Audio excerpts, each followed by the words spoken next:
Hi, welcome back.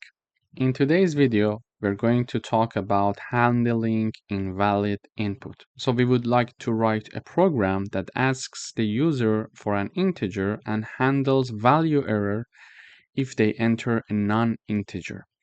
So here is my program. I'm doing my program in the try block because I'm assuming that the user may make some mistakes at some point and I don't want my program to crash.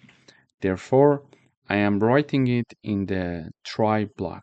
So I ask the user to enter an integer. Whatever the user is going to enter is going to be stored using the input function, and then it is going to be converted to an integer, and then it is going to be assigned to the num variable. And then we are going to show this message to the user saying that you entered and show the entered number by the user.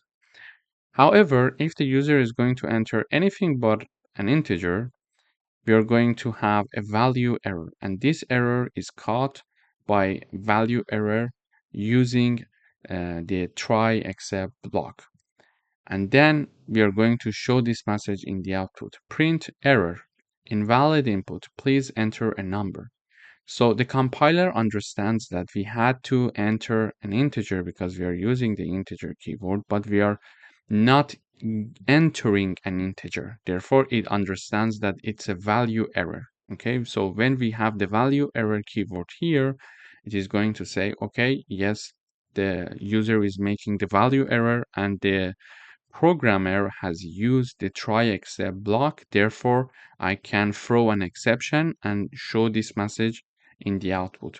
However, if we were not using the try and except block, the program would have crashed when the user is going to enter, for example, anything but an integer. So when I run this code, it says enter an integer. I type down, for example, 20. So 20 is stored in num, and then we are having it in the output. You entered 20. So this is the output. Okay, so no problems happened. Nothing happened. We faced no problems because everything went correctly. We were supposed to enter an integer and we entered an integer, in fact. However, if we type down, for example, a character instead of an integer, for example, I type down C. So when I enter C, the compiler understands that we were supposed to have an integer because we use the int keyword here, but the user is entering a character. So it's not of the same type that we were expecting. So we were expecting an integer, but the user entered a character. So it is a problem.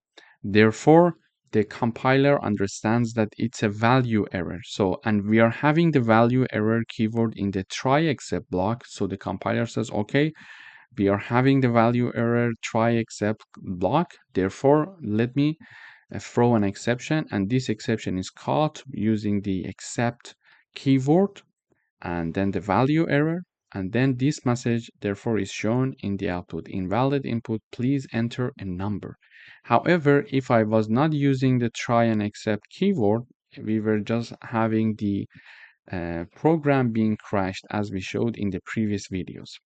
So let me run the code one more time. I type down W and it says invalid input, please enter a number. And I run it one more time, and this time I type down, for example, 12. We see that there is no problem, no error is thrown, therefore no exception is thrown, therefore we are having the you entered 12. So the 12 is shown in the output. Thank you for watching.